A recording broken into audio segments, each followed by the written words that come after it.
Hello friends, मैं विनय निर्भीक। Friends, आपका एक बार फिर से हमारे चैनल पे स्वागत है। फ्रेंड्स, जैसा कि आप लोग जान रहे हैं, इस बार नॉर्मेशन फार्मूला में कुछ चेंजेस हुए हैं, जिसका मैं वीडियो पहले भी अपलोड किया था, लेकिन मैं आपको वहाँ बताया था कि इससे कुछ खास असर नहीं पड़ने वाला है। लगभग सेम है, बस कहा गया है चेंज हुआ है। लेकिन कुछ ऐसे फैक्टर्स हैं फ्रेंड जो नहीं दिख रहे चेंज हुए हैं, फिर भी इफ़ेक्ट पड़ रहे हैं।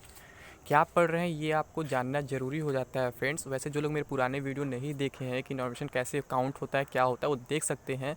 अदरवाइज़ उन्हें नहीं समझ में तो फिर मैं नया वीडियो अपलोड कर दूंगा, क्योंकि मैं एक वीडियो अपलोड किया था ग्रुप डी एग्ज़ाम के लिए 2018 वाले, उसी वीडियो को फिर इसमें इंक्लूड कर दिया था एनटीपीसी के लिए।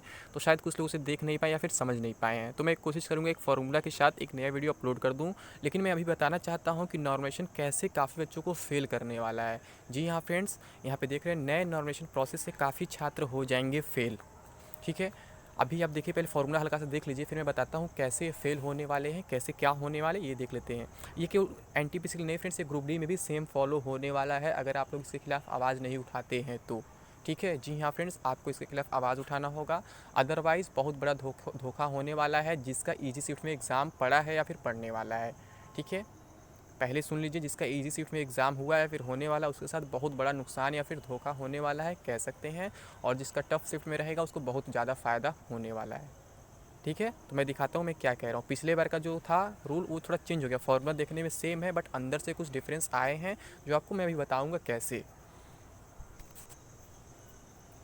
तो ये देखिए, शायद 15 दिसंबर को फॉर्मूला आया था क्या ये। ठीक है, यहाँ पर क्या लिखा हुआ है, Government of India, Ministry of Railways, Railway Recruitment Boards, Corrigendum 3 to the Centralized Employment Notification CEN number 01/2019 for recruitment of various non-technical popular categories graduate and undergraduate posts published on official websites of RRBs on 28 February 2019। Revise normalisation formula, यहाँ साफ साफ लिखा गया है कि normalisation formula को revise किया गया है।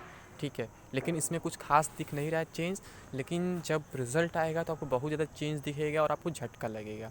और फ्रेंड्स मैं बता दूं, इस बार कट ऑफ काफ़ी कम जाएगा, फिर भी काफ़ी कैंडिडेट्स बाहर हो जाएंगे। आप लोग सोचेंगे कैसे पॉसिबल है, तो फ्रेंड्स पॉसिबल है, इसके लिए आपको मेरी बात सुननी पड़ेगी, समझनी पड़ेगी मैं क्या कह रहा हूँ, किस बेस पे कह रहा हूँ। मैं कुछ एग्जाम्पल्स दे के समझाऊँगा, जिससे आपको अपने आप क्लियर हो जाएगा। कट ऑफ भी कम जाएगा, फिर भी काफ़ी कैंडिडेट्स वो कट ऑफ क्लियर नहीं कर पाएंगे, भले ही कितना अच्छा स्कोर किए रहेंगे। ठीक है, अभी आपको वैसे नहीं समझ में आएगा। तो यहाँ देखिए क्या लिखा हुआ है, vide para 14.1 of detail CEN 01/2019 of formula for calculation of normalised marks for multi session papers has been published. The formula has been modified as mentioned below and will be adopted for normalisation. यानी कि जो formula है उसको modified किया गया है और फिर क्या होगा, इस नए फार्मूले को अडॉप्ट किया जाएगा नॉर्मलाइजेशन के लिए। तो क्या लिखा हुआ है, नॉर्मलाइजेशन मार्क ऑफ जेथ कैंडिडेट इन आयत shift cap MIJ is given by, यानी कह रहा है कोई कैंडिडेट जे है, ठीक है, यानी जेवा कैंडिडेट, जेथ कैंडिडेट, उसका नॉर्मलाइजेशन मार्क कितना बनेगा किसी आयत शिफ्ट में वो बैठा है। आई मीन्स क्या, first shift, second shift, first day second day, कुछ भी हो सकता है, किसी डेट के किसी शिफ्ट में वो हो सकता है। और जेथ कैंडिडेट मतलब कोई एक कैंडिडेट को उठा लिया गया है। ठीक है, तो उसको बोल रहा है कैसे बनेगा, कैप MIJ। ठीक है, तो कैप MIJ का फॉर्मूला क्या दे, cap MIJ is given by cap MT2IJ। ठीक है, ये थोड़ा सा साफ नहीं दिख रहा है, मैं स्क्रीनशॉट लिया हूँ तो। फिर आगे क्या लिखा है, माइनस कैप MQ2IJ अपॉन क्या लिखा हुआ है, सॉरी कैप नहीं, ये बार बार है, अपॉन बार MTI माइनस MIQ। फिर आगे क्या लिखा है, bracket MIJ minus MIQ plus MQ2GM। तो ये फॉर्मूला दिया हो फ्रेंड्स, जो लोग स्टैटिक्स पढ़े हुए हैं जानते हैं, उन्हें कुछ बताने की ज़रूरत नहीं है कि कैसे काउंट किया जा रहा है। जो लोग नहीं जानते हैं उन्हें समझना पड़ेगा। अगर आप लोग क्लास 9-10 का SST में बोल रहा हूँ, स्टैटिस्टिक्स पढ़े हुए हैं तो आपको ईजिली समझ में आ जाएगा। अभी भी अगर NCERT का क्लास 10th का NCERT उठाएंगे, सॉरी क्लास 10th का मैथ्स उठाएंगे, NCERT का जो होता है उसमें आपको देखने को मिल जाएगा कि स्टैटिक्स का ही पार्ट ये है। अगर आप इसे देख लेंगे, समझ लेंगे, तो फिर आप खुद अपना स्कोर निकाल सकते हैं, एक्सपेक्टेड कितना स्कोर आपका बन सकता है। अगर रॉ स्कोर इतना है तो आपका नॉर्मलाइज स्कोर कितना हो सकता है, आप उसके आसपास अंदाज़ा लगा सकते हैं, एग्जैक्ट नहीं बता सकते हैं, क्योंकि एग्जैक्ट आपको नहीं मालूम है आपके पेपर का लेवल कैसा था, ईजी था, टफ था, मॉडरेट था, क्या था, मीडियम था, आप नहीं जानते हैं। बट फिर भी अंदाज़ा आप लगा सकते हैं कितना आपका स्कोर बन सकता है। वैसे मैं फ्रेंड्स कल आप लोग को मैं अपना स्कोर कार्ड शेयर करने वाला हूँ आरआरबी एनटीपीसी 2015-16 वैकेंसी का, कि उसमें कितना मेरा स्कोर कितना रहा था, उसमें नॉर्मेशन का मुझे कितना फ़ायदा मिला था, मैं ये भी आपको दिखाने वाला हूँ। ठीक है फ्रेंड्स, फिर आप लोग खुद देख के समझ जाएंगे कि मैं क्या कह रहा हूँ, नॉर्मेशन का कितना बड़ा इफेक्ट पड़ता है, उसमें मुझे बहुत ज़्यादा फ़ायदा मिला था फ्रेंड्स, मैं आपको दिखाऊँगा। ठीक है, तो पहले हम यहाँ पे बात कर लेते हैं। यहाँ पे क्या है, वहाँ पे नॉर्मेशन फार्मूला कुछ चेंज था, लेकिन यहाँ पे क्या है, वहाँ पे कट ऑफ भी हाई गए थे, लेकिन यहाँ पे कट ऑफ हाई नहीं जाएगा, क्योंकि यहाँ पे नॉर्मेशन फार्मूला थोड़ा चेंज हो रहा है, जो इफेक्ट डालेगा बहुत से लोगों के रिजल्ट पे। ठीक है, तो आगे क्या लिखा है, कैप एमआईजे का मतलब क्या होता है, normalise marks of jth candidate in the ith shift, जो पे हेडिंग जो हमें यहाँ फाइंड करना है मेनली। आगे क्या लिखा हुआ है, बार M T2Q is the average marks of the top 0.1% of the candidates considering all shifts. Number of candidates will be rounded of. तो कह रहा है कि 0.1% कैंडिडेट्स होंगे टोटल शिफ्ट के, टॉप 0.1% कैंडिडेट्स जो होंगे, जितने एग्जाम हो रहे हैं, अगर 120 शिफ्ट में एनटीपीसी एग्जाम हो रहा है तो 120 शिफ्ट के जो हैं टॉप 0.1% कैंडिडेट्स का मार्क्स जो होगा वो बार MTG होगा। ठीक है, आप समझ रहे हैं मैं क्या कह रहा हूँ। और इसके आगे क्या लिखा हुआ है, MQ2G। ठीक है, MQG मतलब क्या है, इज़ द सम ऑफ, ये एवरेज था फ्रेंड्स, यहाँ पे टॉप 0.1% कैंडिडेट जो सभी शिफ्ट के उनके मार्क्स का एवरेज निकाला जाएगा, रॉ मार्क्स का एवरेज है। ठीक है, आगे क्या है, MQG है is the sum of mean and standard deviation marks of the candidates in the examination considering all shifts. यहाँ पे सभी कैंडिडेट्स का बात हो रहा है कि ये sum of mean and standard deviation marks है कैंडिडेट्स का एग्जामिनेशन का। ठीक है, सभी कैंडिडेट्स का सभी शिफ्ट में जितने अपीयर हुए हैं, यानी कि अगर मान लेते हैं कि 1 करोड़ कैंडिडेट्स अपीयर हो गया है टोटल, तो इन सभी के मार्क्स का सम यहाँ पे मतलब जो होगा, इस सभी के मार्क्स का जो स्टैंडर्ड डेविएशन होगा या फिर मीन होगा उसका सम किया जाएगा, तो फिर ये आपका हो जाएगा MQG।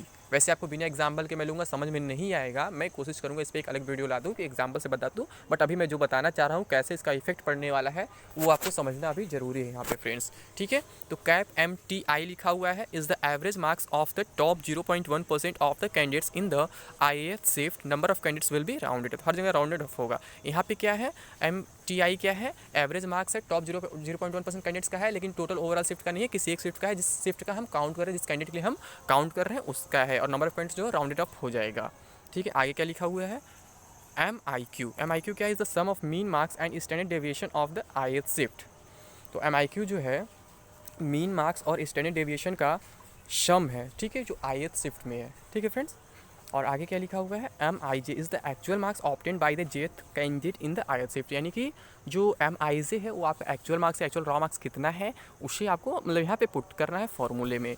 आगे क्या लिखा हुआ है, MQGM is the sum of mean marks of candidates in the shift having maximum mean and standard deviation of marks of candidates in the examination considering all shift. ठीक है, तो यहाँ पे क्या कह रहा है, सम यहाँ पे किसका होगा, मीन मार्क्स का भी होगा। ठीक है, कैंडिडेट्स के उस शिफ्ट का बात हो रहा है जहाँ पे मैक्सिमम मीन मार्क्स होगा और स्टैंडर्ड डेविएशन भी होगा कैंडिडेट्स के। ठीक है, जो एग्जामिनेशन में मतलब पूरा एग्जामिनेशन हुआ है आल शिफ्ट में उसका बात हो रहा है यहाँ पे। ठीक है, और यहाँ पे क्या लिखा है सबसे लास्ट में, calculation of marks will be up to 5 decimal places. तो कैलकुलेशन ऑफ मार्क्स जो होगा 5 डेसिमल मार्क्स तक, 5 डेसिमल प्लेसेस तक होगा, जैसा कि पिछले बार भी हुआ था। लेकिन प्रॉब्लम कहाँ है रेफरेंस, मैं कैसे कह रहा हूँ, बहुत से लोग बाहर हो जाएंगे। तो जैसा कि मैं बहुत पहले बोला था कि नॉर्मलाइजेशन 2 तरीके से होता है, कब क्या फॉलो हो जाए कोई नहीं जानता है, तो बहुत से लोग मेरे बातों पर विश्वास नहीं कर रहे थे। जैसा कि हमेशा तो सभी के साथ होता है, कोई भी आइडियल पर्सन नहीं हो सकता है, सभी को कोई सेटिस्फाई नहीं कर सकता है, सिंपल सी बात है। ठीक, कुछ लोग मेरे पर विश्वास करते हैं, कुछ लोग नहीं करते हैं, तो ये नॉर्मल सी बात है। ठीक है, तो मैं बोला था कि फ्रेंड्स एक नॉर्मेशन होता है कि जो मीडियम शिफ्ट होता है उसको बेस मान लिया जाता है, और जो उससे लो शिफ्ट होते हैं उनके मार्क्स को डिक्रीज़ किया जाता है, जो उससे हाई शिफ्ट होते हैं, टफ होते हैं, उनको इंक्रीज़ किया जाता है। यानी जो लो, यानी क्या, जो उससे ईजी शिफ्ट होते हैं उनको डिक्रीज़ किया, उनके मार्क्स को डिक्रीज़ कर दिया जाता है। ठीक है, और एक दूसरा नॉर्मेशन होता है जो अभी तक लगभग हर जगह यूज़ किया, मैक्सिमम यूज़ किया गया है, कि सबसे ईजी शिफ्ट को उठा लिया जाता है, उसको बेस बनाया जाता है, उसके ऊपर जितने शिफ्ट होते हैं उनके मार्क्स को इंक्रीज़ कर दिया जाता है, डिक्रीज़ नहीं किया जाता है। ठीक है, तो यहाँ पे क्या होने वाला फ्रेंड्स, इस बार मार्क्स डिक्रीज़ भी होंगे, केवल इंक्रीज़ ना होकर के डिक्रीज़ भी होंगे। जैसा कि आपने अभी सीधा साधा एग्जाम्पल देखा है SSC CGL में, लोग 200 में 200 मार्क्स पाए हैं, फिर भी उनका मार्क्स घट के 150 हो गया है और वो रेस से बाहर हो गया। मैं CGL मेंस का बात कर रहा हूँ जो केवल 3 दिन में एग्जाम हुआ है। तो यहाँ सोचिए, यहाँ 120 शिफ्ट में एग्जाम हो रहा है, केवल 3 शिफ्ट में, तभी ये हाल है। तो यहाँ 120 शिफ्ट में एग्जाम हो रहा है, सोचिए कितना बड़ा डिफरेंस आ रहा है, कितना मार्क्स आपका डिक्रीज हो सकता है। वहाँ 100 में बताइए 50 मार्क्स, 200 में 50 मार्क्स डिक्रीज हो रहे हैं, यानी कि 100 में आपके 25 मार्क्स ईजिली डिक्रीज हो जाएंगे उस फार्मूला के हिसाब से, जहाँ से किया गया ऐसा CGL में। तो यहाँ पे क्या होगा, अगर आपका ईजी शिफ्ट है, आपने 90 भी स्कोर कर लिया है, तो भी आपके लिए खतरा पैदा हो जा रहा है। क्यों? क्योंकि आपको ईजी शिफ्ट मिल गया है। अगर आपको टफ शिफ्ट मिलता तो आप उसमें भी अच्छा स्कोर कर सकते थे, लेकिन आपका लक ख़राब है कि आपको ईजी शिफ्ट मिला और तभी आप उतना करके, अगर टफ रहता बाकी के लिए वो भी, उसमें भी आप अच्छा स्कोर कर सकते थे, तो वहाँ का बढ़ भी सकता था। लेकिन यहाँ पे क्या है, अब घटने का डर ज़्यादा हो गया, जैसा कि एसएससी सीजीएल में हुआ, जैसे प्रेजेंट ट्रेंड चल रहा है। मैं पहले भी आप लोग को बोला था कि एसएससी सीजीएल पिछले बार क्या हुआ था, माइनस नहीं हुआ था, लेकिन सीपीयू माइनस हुआ था। लेकिन अब यहाँ पे क्या है, एसएससी सीजीएल में भी माइनस हो गया है, जो मैं पहले आपको बताया था कैसा होने वाला फ्यूचर में, और वही चीज़ एनटीपीसी में भी होने वाला है, हो सकता है पूरा, ठीक है।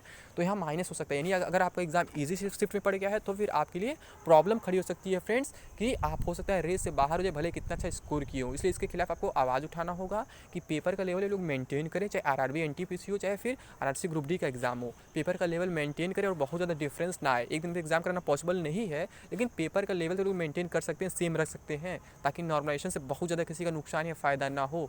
और फ़ायदा के नुकसान ही होने, जिसका ईजी शिफ्ट पड़ जा रहा है उसका नुकसान है, जिसका टफ शिफ्ट पड़ रहा है उसको फ़ायदा हो जा रहा है, उसके बल्ले बल्ले है, ठीक है। क्योंकि ईजी टफ का क्या मतलब है, जहाँ कम कैंडिडेट्स कर पाते हैं वो टफ हो जाता है, जहाँ अधिक कैंडिडेट्स सॉल्व कर पाते हैं क्वेश्चंस वो ईजी हो जाता है। तो पता नहीं उस कैंडिडेट्स के लिए कौन सा ईजी कौन सा टफ वो नहीं जानता है ना। जो आप पढ़ी वो आपके लिए ईजी है, जो नहीं पढ़ पाए, जो नहीं समझ पाए वो आपके लिए टफ हो गया। तो ये आपके लिए ईजी टफ अलग होता है और पूरे कैंडिडेट्स के लिए ईजी टफ अलग होता है, ठीक है। तो इसलिए मैं फ्रेंड्स कह रहा हूँ यहाँ पे बहुत बड़ा धोखा होने वाला है कैंडिडेट्स के साथ।